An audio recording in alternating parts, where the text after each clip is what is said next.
అడుగుతున్నా ఈ రోజు ఈ వేదిక మీద నుంచి కల్వకుంట్ల చంద్రశేఖరరావును సూటిగా 10 సంవత్సరాలు తెలంగాణ రాష్ట్రంలో నీ ప్రభుత్వం ఉన్నది కదా, ఏనాడైనా ఈ ఆదిలాబాద్ గురించి, అడవి బిడ్డల గురించి, ఈ ఆదివాసీల గురించి, ఆనాడు ఇంద్రవల్లిలో నేల కొరిగిన ఈ అడవి బిడ్డల గురించి ఒక్కరోజైనా ఆలోచన చేసినవా? ఈ కుటుంబాలను ఆదుకోవాలి, ఈ కుటుంబాల ఆత్మ గౌరవం నిలబెట్టాలి అని ఏ రోజైనా నీ మంత్రివర్గంలో చర్చించడమా అని నేను అడుగుతున్నా. ఇవాళ నువ్వు, నీ కుటుంబము, నీ కొడుకు, నీ బిడ్డ, నీ అల్లుడు, నీ సుట్టపల్ల కోసమే తెలంగాణ రాష్ట్రం వచ్చిందా? లేకపోతే ఈ ఆదివాసి బిడ్డల కోసం, ఈ బలైన వర్గాల కోసం తెలంగాణ రాష్ట్రం సోనియమ్మ ఇచ్చిందా అని చెప్పి నేను సూటిగా ప్రశ్నిస్తున్నా. ఇవాళ ఈ వేదిక మీద నుంచి సూటిగా టిఆర్ఎస్ నాయకులకు నేను చెప్పదలుచుకున్నా, తెలంగాణ ప్రజలు 10 సంవత్సరాల మీ దుర్గమార్గమైన పాలనను, ఈ తెలంగాణ రాష్ట్రాన్ని చెరుకు తోటల్లో అడవి పందులు ఏ విధంగా అయితే విధ్వంసం చేస్తాయో ఈ తెలంగాణ రాష్ట్రం మీద మీరు, మీ కుటుంబ సభ్యులు, మీ పార్టీలు పడి దోసుక తిని కొల్లగొట్టి విధ్వంసం చేసి ఈ తెలంగాణ రాష్ట్రాన్ని విధ్వంస రాష్ట్రంగా మాకు అప్పజెప్పినారు. 7 లక్షల కోట్ల రూపాయల అప్పులు తెచ్చిండ్రు. మరి 7 లక్షల కోట్ల రూపాయల అప్పులు తెచ్చిన మీరు ఆనాడు మేము కట్టిన కడెం ప్రాజెక్టు కూలిపోతుంటే మరమ్మతులు చేసిండ్రా? ఈ ప్రాంతంలో సదర్మాటు ప్రాజెక్టు కట్టాలి అని అంటే సదర్మాటుకి ఏమన్నా నిధులు ఇచ్చిండ్రా? ఈ ప్రాంతంలో అడవి బిడ్డలుండే గూడాలకు రోడ్లైనా వేసిండ్రా? ఈ అడవి బిడ్డలకు మిషన్ భగీరథ పేరు మీద 40,000 కోట్ల రూపాయలు దోసుక తిన్నారు. తాగడానికి మంచినీళ్ళు ఇచ్చిండ్రా? ఒకవేళ మీరు ఈ గూడాలకు మంచినీళ్ళు ఇచ్చుంటే ఇవాళ మా మిత్రుడు బట్టి విక్రమార్క గారు 60 కోట్ల రూపాయలతోని మళ్ళీ గూడాలకు తాగడానికి నీళ్లకు నిధులు ఇవ్వాల్సిన పరిస్థితి ఎందుకు వచ్చింది అని చెప్పి నేను ఆ సన్నాసిని నేను అడుగుతున్నా. నిజంగా నేను అభివృద్ధి చేస్తే నాగోబా గుడికి 7 కోట్ల రూపాయలతోటి ఈ రోజు మేము కార్యక్రమాలు తీసుకోవాల్సిన పరిస్థితి ఉంటుండేనా? ఇవాళ గూడాలకు రోడ్లు లేని ప్రాంతాలకు 27-28 కోట్ల రూపాయలతోటి ఇవాళ రోడ్లు వేసే అవకాశం మాకు వస్తుండేనా? ఇవాళ ట్రైకార్ ద్వారా చదువుకునే పిల్లలకు తరగతి గదులు లేకపోతే 10 కోట్ల రూపాయలతోటి ఇవాళ తరగతి గదులు ఆదివాసి బిడ్డలు చదువుకోవాలి, ఐఏఎస్లు ఐపీఎస్లు కావాలి, ఈ రాష్ట్రాన్ని దేశాన్ని ఏలాలి అని చెప్పి ఇవాళ 10 కోట్ల రూపాయలతోటి తరగతి గదులు మేము నిర్మించినాం తప్ప నిర్మించడానికి నిధులు ఇచ్చినాం. ఒక్క రోజైనా ఈ బిడ్డల కోసం నువ్వు సమీక్ష చేసినావా అని నేను అడుగుతున్నా. ఎంతసేపు నీ బిడ్డలు, ఎంతసేపు నీ దోపిడి, ఎంతసేపు నీ ఫామ్ హౌజులు కట్టుకోవాలన్న ఆలోచన తప్ప నీ కొడుకుకో బిడ్డకో ఉద్యోగాలు ఇవ్వాలి, పదవులు ఇవ్వాలి, ప్రజలు బండకేసి కొడితే మళ్ళీ శాసన మండలి సభ్యత్వం నీ బిడ్డకు కవితకిచ్చినవు తప్ప తెలంగాణ ఆడబిడ్డలకు చదువుకున్న పిల్లలకు ఉద్యోగాలు ఇచ్చినవా అని నేను అడుగుతున్నా.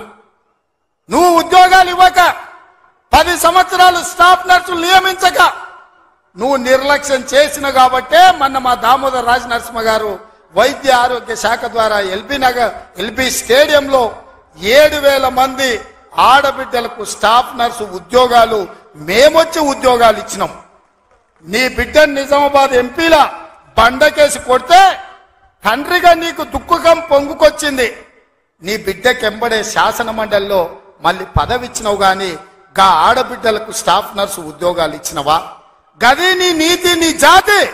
మరి మేము 7,000 ఉద్యోగాలు స్టాఫ్ నర్సులు ఇచ్చినాం. ఇవాళ నీ అల్లుని నీ కొడుకుని మంత్రిని చేసుకున్నాం. కానిస్టేబుల్ ఉద్యోగాలు 15,000 ఉద్యోగాలు భర్తీ చేయక ఆకాశంలో వేలాడుతున్నట్టు త్రిశంకు స్వర్గంలో నిరుద్యోగ యువకులు ఉంటే కోర్టులో కేసు ఉంటే నువ్వేమైనా పరిష్కరించినావా అని నేను అడుగుతున్నా. అందుకే మేము వచ్చిన ఎంబడే హోంశాఖ నా దగ్గరనే ఉంది. డీజీపీని ఇతర అధికారులను పిలిచి సమీక్షించి వేలాది మంది నిరుద్యోగ యువకులు ఈ రోజు నిరుద్యోగులుగా అమీర్పేటలోనో లేకపోతే అశోక్ నగర్ చౌరస్తాల్లో, దిల్సు నగర్ చౌరస్తాల్లో ఇంటికెళ్లి తల్లిదండ్రులకు మొహం చూయించుకోలేక నిస్సారంగా జీవితం గడుపుతున్నారు. వాళ్లకు ఉద్యోగాలు ఇవ్వాలని కోర్టుల్లో ఉన్న కేసులను ఇవాళ త్వరితగతిన పరిష్కరించాలని ప్రయత్నం చేసినాం.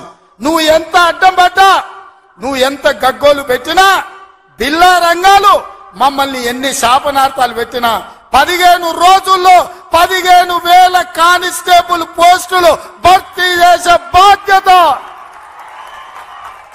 15 రోజుల్లో 15,000 కానిస్టేబుల్ పోస్టులు భర్తీ చేసే బాధ్యత మా మంత్రివర్గం తీసుకుంటుంది. మాది బాధ్యత అని చెప్పి నేను ఈ వేదిక మీద నుంచి మాట ఇస్తున్న మిత్రులారా, ఈరోజు తెలంగాణ సమాజం ఆలోచన చెయ్యండి. ఈ తెలంగాణ రాష్ట్రం ఎవరి చేతిలో భద్రంగా ఉంటుంది?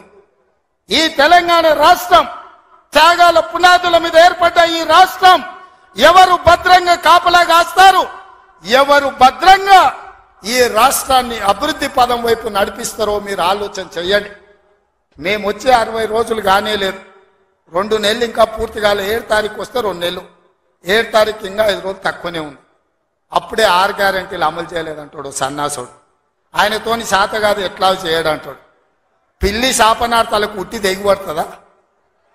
ఇలా పొంకనాలు కాకపోతే 10 ఏళ్లలో మీరు ఏనాడైనా పేదవాళ్ళ ఇంటికి 200 యూనిట్లు ఉచిత కరెంట్ ఇవ్వాలన్న ఆలోచన చేసినవా?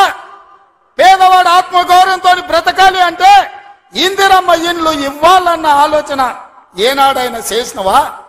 ఆరోగ్యశ్రీ పథకాన్ని నిర్వీర్యం చేసినావు. 10 లక్షల రూపాయలు వాళ్ళకి ఇన్సూరెన్స్ ఇవ్వాలన్న ఆలోచన ఏనాడైనా చేసినవా?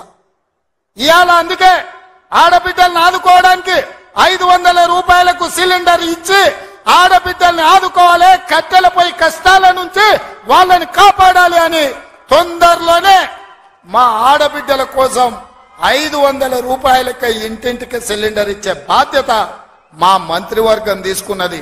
1,00,000 మంది ఆడబిడ్డలతోనే ప్రియాంక గాంధీ గారిని రప్పించి 1,00,000 మంది ఆడబిడ్డల సమక్షంలో సిలిండర్ 500 రూపాయల కార్యక్రమాన్ని తొందరలోనే మీ ప్రభుత్వం మన ప్రభుత్వం తీసుకోబోతుంది అని చెప్పి మా మిత్రులందరికీ నేను చెప్పదలుచుకున్నా.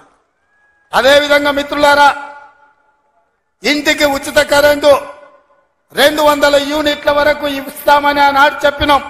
పోయిన సంవత్సరం ఎవరెవరు ఎంతెంత వాళ్ళ ఇంటికి కరెంటు వాడినరో ఆ లెక్క గట్టి ప్రతి ఇంటికి తెల్ల రేషన్ కార్డు ఉన్న వాళ్లకు 200 యూనిట్ల వరకు తొందరలోనే ఉచిత కరెంటు మీ ఇంటికి ఇచ్చే బాధ్యత, మీ కుటుంబాలను ఆదుకునే బాధ్యత మన ప్రభుత్వం తీసుకుంటుంది, పేదల ప్రభుత్వం తీసుకుంటుంది. ఆ ఎల్లా ప్రగతి భవన్ అనే పేరు మీద పెద్ద గడిని నిర్మించుకొని కష్టాలు చెప్పాలి అని గద్దరన్న పోతే ఎర్రటెండకు మిట్ట మధ్యాహ్నం 3 గంటలు నీ గేటు దగ్గర నించోబెట్టినావు కదా కేసీఆర్. ఈ పాపం ఊరికెపోతుందా అని నేను అడుగుతున్నా. అందుకే కదా పార్టీని మొన్న జరిగిన ఎన్నికలలో బొక్కలు ఇరగొట్టి బోర్ల బొక్కలేసి గుణపాఠం చెప్పిండ్రు. గద్దరన్న ఉసురు తలిగింది కాబట్టి మీ బొక్కలు ఇరిగిన బిడ్డ, అది గుర్తుపెట్టుకోండి అని నేను చెప్పదలుచుకున్నా. అందుకే మిత్రులారా, ఇవాళ ఈ ప్రభుత్వం మీది మనది, ఈ ప్రభుత్వం పేదోళ్ళది. ఈ పేదోళ్ళ ప్రభుత్వంలో ఆదిలాబాదును దత్తత తీసుకుంటాం. తప్పకుండా తుమ్మిడిఎత్తి దగ్గర ఉత్తమ్ కుమార్ రెడ్డి గారి అనుమతితోని సాగునీటి ప్రాజెక్టును కడతాం, కుప్టి ప్రాజెక్టును కడతాం, సబర్మతి ప్రాజెక్టును కడతాం, కడెం ప్రాజెక్టును రిపేర్ చేస్తాం. ఈ ప్రాంతాన్ని సాగునీటి రంగంలో పైనుంచి వస్తుంటే మా కొండ సురేఖక్క చూపిస్తుంది, కింద క్రేన్ పెట్టి బాయి దవ్వుకుంటారు నీళ్ల కోసం, సాగు నీటి కోసం. మరి ఆ సన్నాసోడు 1 కోటి ఎకరాలకు నీళ్లు ఇచ్చిన అన్నాడు. ఏడిచ్చిండా? వచ్చినా ఇవాళ హెలికాప్టర్ల పైనుంచి వస్తే ఎడారిని చూసినట్టుంది, ఎండిపోయిన పొలాలు కనిపిస్తున్నాయి. నీళ్ల కోసం బావులు దవ్వుకుంటారు.